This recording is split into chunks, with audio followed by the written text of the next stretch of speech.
Another survey shows that over 70% consider themselves in debt. And among the factors that justify this rate are the loss of income and the additional expenses motivated by the pandemic. Claudia's debts include overdue credit cards and unpaid utility bills. For manicurists, paying off debts seems impossible.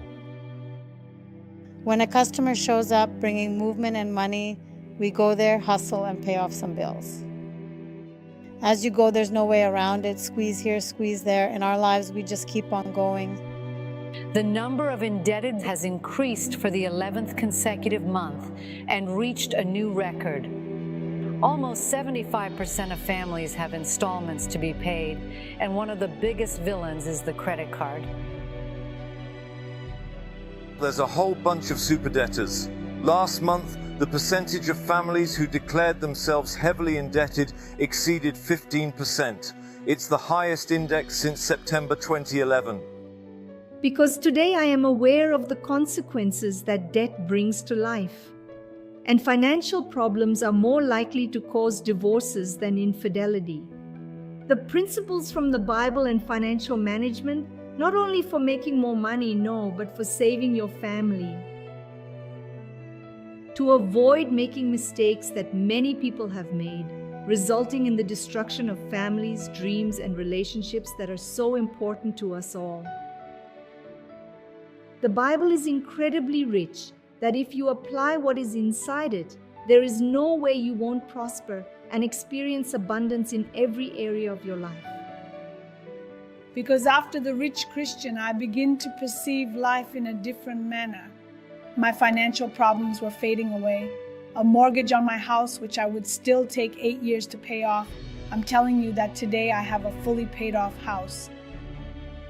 I have to say, Rich Christian was placed in my life at a crucial moment. He made me empty myself and believe that those people were there to give me support, to give me mentoring, to teach me the way to really get rid of debts, have a balanced financial life, be able to make investments, have extra income, unearth talents, and know where I want to go. I've got my act together. I don't owe the loan shark anymore. In the stores, private businesses that were there too, because it was tough, I don't have, everything is under control. My financial life is all under control. I can say thanks to the rich Christian, I'm at peace. I can have a financial life like this, more peaceful. In terms of finances, I'm not a slave to financial constraints. Today I sleep peacefully. Our lives have undergone a complete transformation. I initiated the narrative by discussing the debts I had incurred in order to convey it to you in a comprehensive manner. And today we're investing, man. Today we are investors. Today we were able to donate to people who are in need of assistance. That is a quite impressive principle. It truly makes a significant difference in our lives and has a profound impact on us. Today I feel peaceful. Today I sleep peacefully. We still have our own life challenges. It never stops. But today I can plan myself, schedule myself to achieve, every day achieving new things. Today is a day of peace and productivity for me. In the Bible, there are numerous principles of financial management that you may have never been aware of. And people who are unaware of these principles ultimately suffer and perish due to their lack of knowledge. However, the reality is that when you adhere to these principles and implement them in your financial life, you begin to experience a sense of financial tranquility. Many of the principles of effective management can be found in the Bible. And we commence to uncover that there exists a biblical wisdom that is not imparted in the realm of administration. When you combine these two things, it's very powerful and causes the transformation we've been seeing here. Following biblical principles of finances is an act of obedience.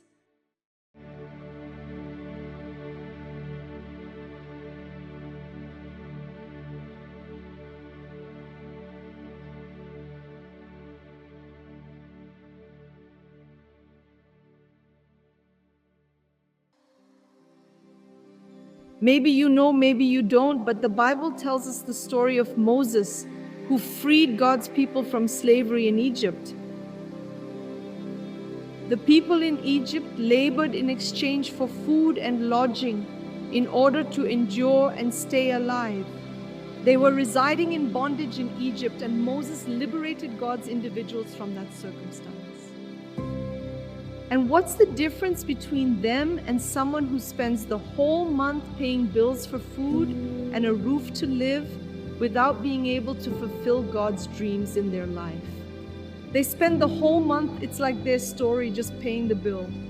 If you compare it to other financial advisors, most of them talk about making more money. It's not about making more, spending less. It has to do with application of the things that God left us in the Bible, to know how to use the seeds well that He placed in your hand. So one of the principles that we apply in our method is the principle of good stewardship. It's about being faithful in the administration of the people, because many just expect to earn more and think that will solve their problems. If that were indeed true, the fortunate lottery winner would never have to worry about financial problems ever again. And that is not what occurs. Generates a large amount of money and loses all of it. Why? Because they don't know how to manage. You don't know how to apply biblical principles of financial management to your life, which should be the foundation of your finances. The basis is good pampering. It's about being faithful with the little that God has already placed in your hand. Because whoever is faithful in little will be put in much. And now I'm going to ask you a question. How have you been managing the little that God has already put in your hands? You continue to think that you should earn more, that you should spend less. However, what have you been doing with the penny that passes through your hand? Do you prefer that 1 cent multiplied every day or $1 million in your hand today? That 1 cent multiplied every day for 30 days generates much more than $1 million in hand today. When I was faithful in the little, the Lord restored me abundantly, because that's one of the insights that Dr. Talia gives us about being a steward, a good steward, faithful to what you have, to what you earn. After the course, I was able to save some money remaining from my salary, which was something I hadn't been capable of achieving for a long time. I paid off debts, a debt of our $23,958.00, if I'm not mistaken then. In 60 days, I managed to pay off that debt. That for me was, guys, this is priceless. It's priceless. This has value. And after the Rich Christian, besides me growing financially, I believe I have grown a lot financially. I helped other people. There's a cool story behind it. Raquel is my friend. We used to be part of a group. And she reached out to me and said, Nilda, that's what she calls me, Nilda. Is that really you? Does this work? And where I could really talk to Raquel, that was genuine here. And Raquel also joined and made the Rich Christian right after me. I was watching, and then Dr. Talia, in a beautiful moment, said, let's see some testimonials. And then her video appeared. I have her phone number. So while I was watching, I called her and said, look, I'm seeing you here. I'm watching this intense session from Rich Christian, and you appeared. Is this thing for real? Did you really get rid of all those debts? How did it go? And then she reassured me and said, look, it's serious. It's from God. I can't tell you exactly how it happens, but participate, go without fear, do everything you have to do, and you won't regret it. And that's exactly what happened. After seeing her, after talking to her, I said, no, this is from God for my life. And then I had the courage I needed to enroll in the course and get where I got, thank God. I have a job financing. I have financing on my house. I have other debts that were bothering me. And I managed to do something that hadn't happened in years in my life, to have money left over. To have money left over, man. I never had any money left over. I'm managing to save up to make the investments that the Rich Christian advisors in the portfolio were following. The butler is the one who takes care of something that is not his, but takes good care of it when he is good. And the Word of God tells us that when our Lord Jesus comes, He will ask us, He will say some things to some people. Good and faithful servant, you have been faithful in little, I will put you in charge of much. So that's what I would like to hear. while being a maid. So for me, the good life, based on what I've learned, is when God gives you time, money, health, or whatever God has given you in terms of blessings and provisions. You got to be a good steward of this. How are you using this? So that messed up everything in my life. In terms of my spiritual life, my financial life, and my physical well-being, you can easily imagine that it is imperative for you to take care of the blessings that God has bestowed upon you. How are you tending to what He entrusted to you, namely the temple? We are the dwelling place of the Holy Spirit, so you cannot comprehend. It is a profound transformation. The fundamental basis of our ministry is completely focused on the principle of Christian stewardship, which assumes that we are administrators, good stewards, of everything that God entrusts to us in our lives and calls us to manage faithfully. And once we grasp this fundamental principle, that becomes the crucial key to our understanding and success. When we come to the realization that everything we have is a gift from God, and we handle it with gratitude and wisdom in managing our finances, we begin to approach money in a completely different and transformative way. And we start to really conclude what we always say in the ministry, that money is a tool to fulfill the purposes of living on earth. So I begin to comprehend money not only as a means to fulfill my self-centered wants and needs, but as something much greater and more significant than that. It is God's purpose for you to have a worthy life.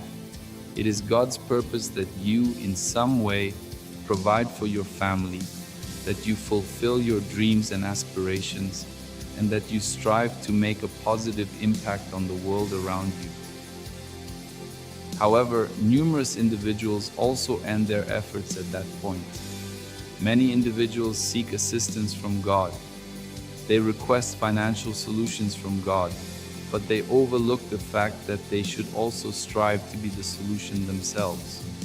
And the individual who works solely for the purpose of paying the monthly bills finds themselves in a situation reminiscent of the people of God in Egypt, who used to live solely to pay the bills, without any ability to pursue or achieve their dreams. It is the mother who is unable to help a child. You are unable to donate more to the church. You are unable to fulfill your family's dreams. And I desire to inform you of something. If what I just stated to you made sense to you, seems somewhat like your current situation, working the entire month just to pay bills, you are essentially being a slave, completely bound by financial obligations and lacking true freedom. In this context, we emphasize either serving the money or letting the money serve you. Which option will you select?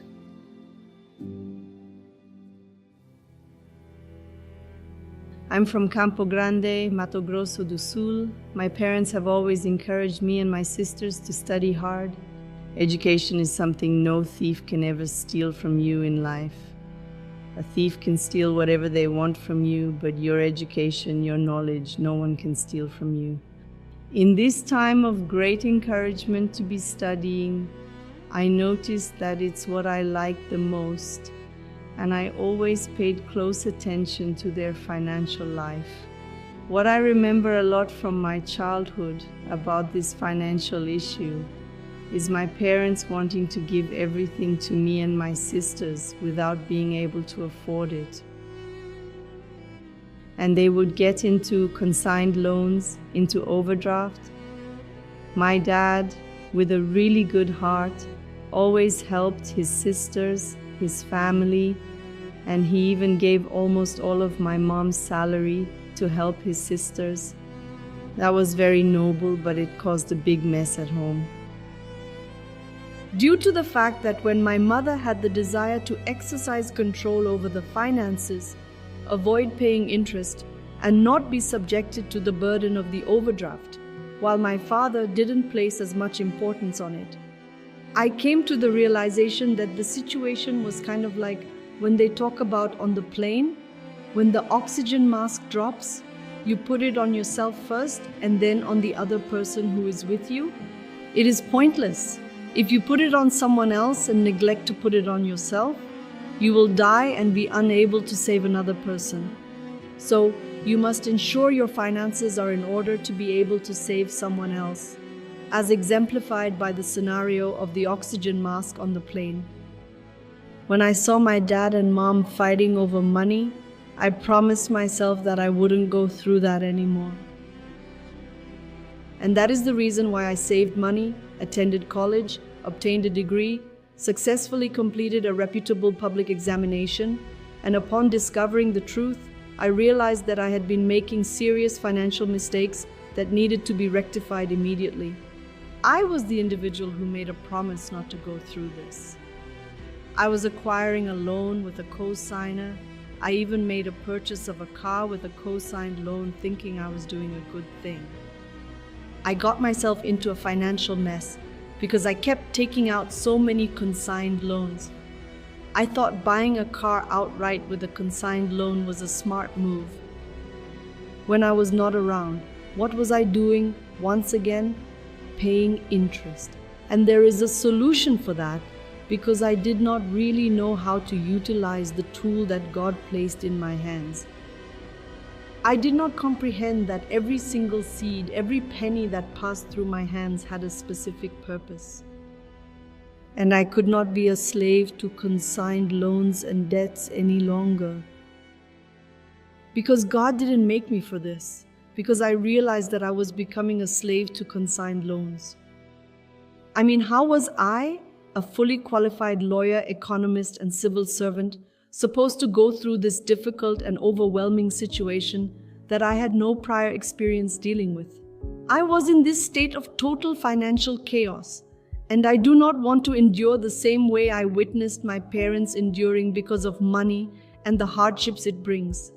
The purpose of my existence is not solely to pay bills. Simply paying bills is not my sole purpose. I did not have a perspective of experiencing a dream come true, such as the dream of possessing my own house, without needing to obtain financing for it. I had a realization that I had reached a point where there were no more paths or avenues for advancement or departure. I stated, no, it is not possible. There must be a solution. There must be a way out. I used to work with debt collection until one day, within my job, I saw a businessman, a big shot businessman, because of a debt collection made against him, he committed suicide. And that was my day off and off. I found myself in a position where I would file lawsuits against individuals who owed a substantial amount of money. And this businessman had all of his assets seized, frozen, and we discovered 1 week later, subsequent to the initiation of this lawsuit, that he had tragically and devastatingly taken his own life. It was a city in the countryside, and we found out through the local newspapers. And that frightened me a great deal, and I voiced, enough, take a look at the chaos that a debt creates in a person's life. It's truly overwhelming. And I began contemplating the family, contemplating the wife of the businessman, the children. Because in that moment, I had a sudden realization that I was gradually turning into a slave to debts, just like the loans that are consigned.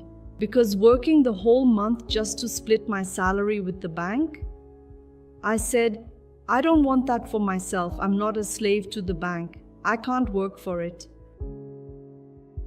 Visualize a puzzle in your mind.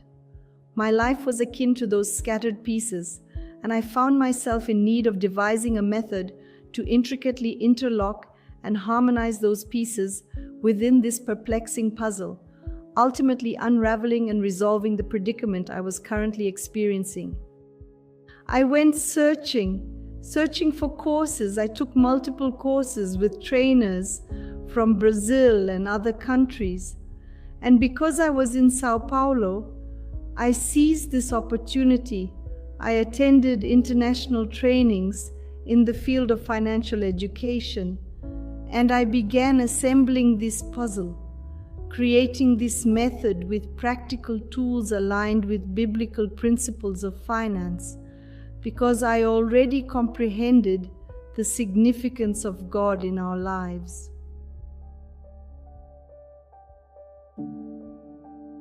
My story before The Rich Christian, it was a story of 25 years working in just one company. During the pandemic, I got laid off, adding to my existing debts. Tough times, but I'm determined to overcome. Car financing, still making payments. So there were a lot of things there, even some outstanding debts. Land, paying in installments. So like this shock, we were like, oh my God, and now what? What's our plan? And that's when I began studying. I commenced taking the course gradually, and I observed the transformations. Numerous changes, decrease in bills, believe it or not. I acquired knowledge on performing additional activities that before we didn't even care because we were in our comfort zone, you know? So I learned how to do some extra things. I created a virtual store through the course where they teach us to push ourselves, going through a metanoia, a real change of mindset, of thoughts, of attitudes, and that greatly aided. So every step I took in the course, I witnessed the alterations, and ultimately it proved to be a complete triumph, encompassing both tangible and intangible aspects. It was truly a remarkable and awe-inspiring experience. Thanks to my smooth talking, I managed to get some money back from the bank for my mom. My spouse noticed the change in my life. Monthly, he transfers his full salary to my account for me to manage on his behalf. Relatives sometimes who want to know about investments, they sometimes ask my husband, they say, oh no, my wife knows about this. Hey, thank God I managed to overflow in the lives of my family, which is the goal of the rich Christian. It's not just about having extra money, but also overflowing in people's lives. Upon discovering the method and commencing its application to my life, the initial step was to establish priority. I knew that God didn't want me in that situation anymore. And I didn't keep track of expenses, no. Who said out there, oh, financial education, write all expenses, it's all wrong. It's not like that. And I didn't stop having my coffee that I really liked. No, it's not about cutting everything either, no. I took the biblical principles of finance, arranged them in my financial life, established priorities, made improved choices, and had a clear understanding of where to take action. I stopped just praying without taking action. I started praying with action, setting priorities. That is how I eliminated the consigned loan. The fright I experienced when I repaid my loan, the quantity of interest I managed to avoid paying. I realized the amount of money that would be in the possession of the banks if I had not made a decision at that particular moment. Have you ever paused to consider the amount of resources you have squandered in your life by paying interest? Families waste a substantial amount of their resources by paying interest, which is essentially money, a valuable and finite resource that is taken away from people's lives and families without any specific purpose or benefit in return. Therefore, paying interest is currently the largest squandering of a family's budget. Paying interest is similar to squandering the tools that God places in your hands. The amount of enslavement I would experience towards my job during the periods of work that lie ahead of me would be the result of wasting that money by giving it to the bank. And the Almighty granted me the strength to take action to eliminate this from my life.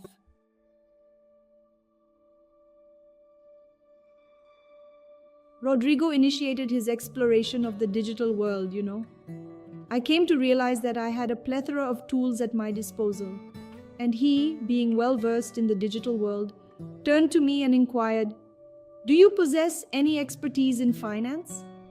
Is there anything you can teach people? Do you have any valuable knowledge or skills that you can share with others in this digital realm?" It's just that I told her, I said, look, I feel like God is calling you to this ministry.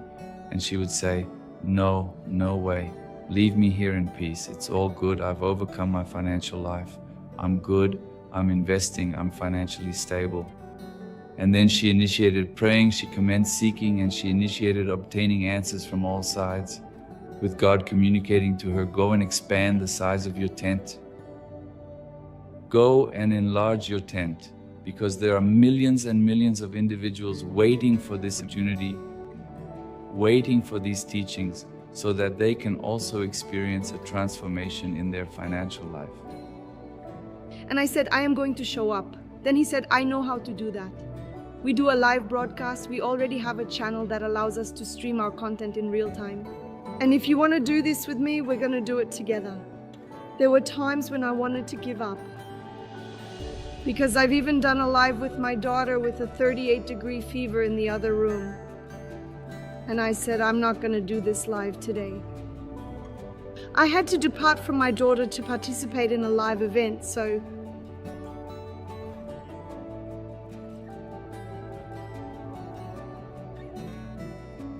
at the beginning, my line was as old as a monkey, with an age that seemed to stretch on for an eternity. Many say it's easy, you guys have a channel, a lot of students, but nobody remembers my first video, the one I made. And I wanted to stop everything. So I was sleeping, but God wouldn't let me stop.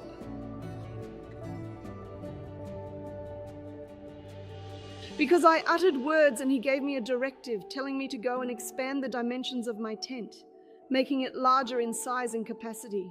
And I am aware that every single time I said it, I'm going to stop, I won't do it anymore. There was a word from you that you can't stop. This go widen your tent was consistently affirming when I expressed my desire to stay in this comfort zone. I have already achieved financial stability, learned effective strategies, and know exactly how to manage my expenses. I can comfortably remain here, knowing the precise percentage of my investments and ensuring a prosperous life.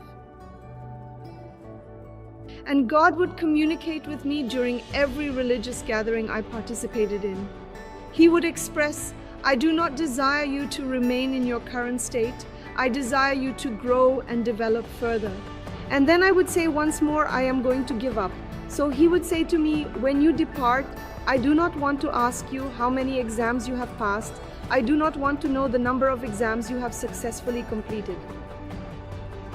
I do not want you to provide information regarding the amount of studying you did. What I am interested in is hearing about the number of people you were able to help using the tools that I have given you. Hello there. On that particular day, you are going to approach me and say, look, I have provided assistance to Marina Alva in getting out of that difficult situation, supported someone else in realizing their aspirations, and it is these lives that will have had a significant impact on your life in this place.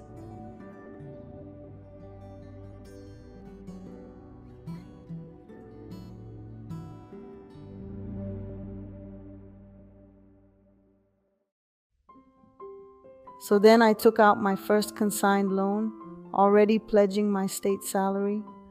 At 6 months, I already did the second one, pawning my stuff from the city, because my siblings needed things, my house needed things, and every time I did it, my salary decreased and I was getting tighter. So I acquired additional loans. This time I chose to apply for a loan on my bank account with excessively high interest rates. And then when I couldn't borrow anymore, that's when I went through an even tougher time when I looked for a loan shark. I encountered an issue. In order for him to loan me some money, I had to leave my credit card at that location. I couldn't withdraw my salary anymore. I started asking God to help me, to show me a way to pay and an opportunity to start over. On a social network, I was browsing by chance. When I walked past the doctor, she caught my attention with her post. It caught my attention when she said, like, to have extra money and fulfill God's dream in your life. And when she mentioned something about fulfilling the dreams that God has for us, I was like, whoa, that really caught my attention and made me curious to learn more. I leaped right into the group. I desired to know more. I used to actively participate in classes, paying close attention, as if it was food to me, because there was my last chance to learn and grow. I was able to follow her advice. and as a result, I successfully paid off the debt. I promptly went to the loan shark and made the payment on the same day. And I grabbed the card back. When I went to pay, I didn't even want to sleep because I thought something was going to happen to me at night and I wouldn't be able to get that card.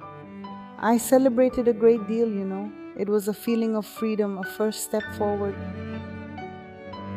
I've got my act together. I shouldn't be borrowing money anymore.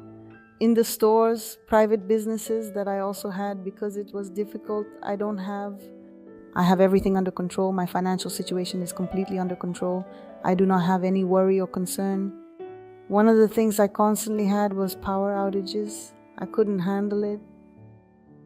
Today I don't have. Sometimes I see a fancy card, take a breath, then I don't have it. I am calm. Everything is up to date, broken. The year 2020 was the first year that I ended with a total of $1,500 in my possession. I can say thanks to Rich Christian, I am at peace. I can have a more peaceful financial life. In terms of finances, I'm not a slave to financial obligations or constraints.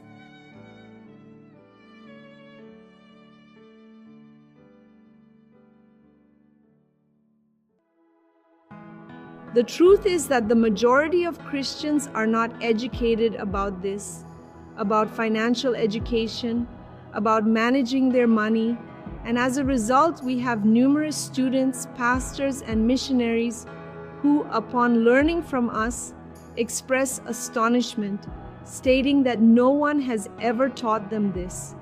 Look, the solution to all of this is in the Bible. The solution to all of this can be found by following biblical principles and practicing sound financial management.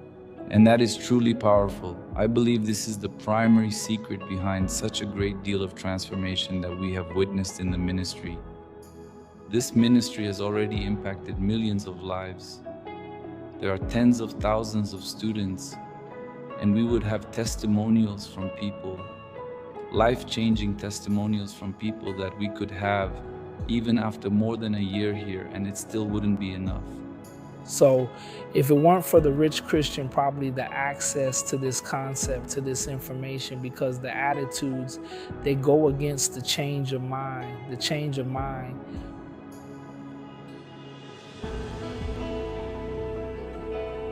So initially, the alteration in mindset, there is no way to avoid it, as it is stated in Romans 12:2. Do not conform to the pattern of this world, but instead be transformed by the renewing of your mind. This transformation is crucial for personal growth and living a purposeful life.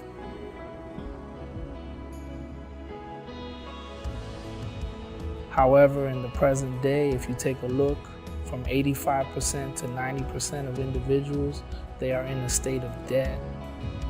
Affluent, he supplied me with that, signifying he terminated, bestowed upon me one, literally dropped that bottle of eye drops, you know. Therefore, due to the assistance of Rich Christian, I am now liberated. This is in recognition and praise of the Lord's magnificence and splendor. The quality of life for both me and my family has significantly improved, leading to a greater sense of tranquility. This is undeniably true, as there is absolutely nothing that can surpass the value of peace and its positive impact on our lives. The problem is that there are a lot of people who just sit around praying, waiting for the miracle to fall from the sky. And the very word prayer speaks of praying but action. You should definitely pray, but you should also take action. When you redefine money, when you perceive money differently in your life, not as a deity, not as a mere triviality, it is not like that. But when you realize that He is a tool and that you have to be able to deal with this tool that God has given you, everything in your life changes. Every seed that God places in your hands has a particular purpose. Acquiring these biblical principles of finance is something you are constructing your financial life upon the rock. It is not based on the sand, no, but rather on a solid foundation. When you construct, envision yourself building a house. If you construct this house on sand, the first storm will come and this house will collapse and be destroyed completely. That's how people have lived their financial lives, without foundation, without principles. Nevertheless, When you establish your financial life with a solid foundation on the rock, you elevate this house on the rock, irrespective of the intensity of the storm, this house will endure and will not collapse or give way. Even when you pass by a construction site, you can see that they spend a lot of time just on the foundation. Foundation takes time, a crucial time for project, and you say, wow, it's not appearing. It's a principle, but there's construction happening over there. And suddenly you pass by and think, wow, there's a building here. But those individuals had already worked there for a long time at the foundation. So it's futile you wanting to build your financial life on sand or only on what seems without foundation. During the first storm, amidst the initial financial problem, everything is going to come crashing down. And when you have knowledge of it and construct it in the right manner, irrespective of what transpires, regardless of the storm, this house will not collapse.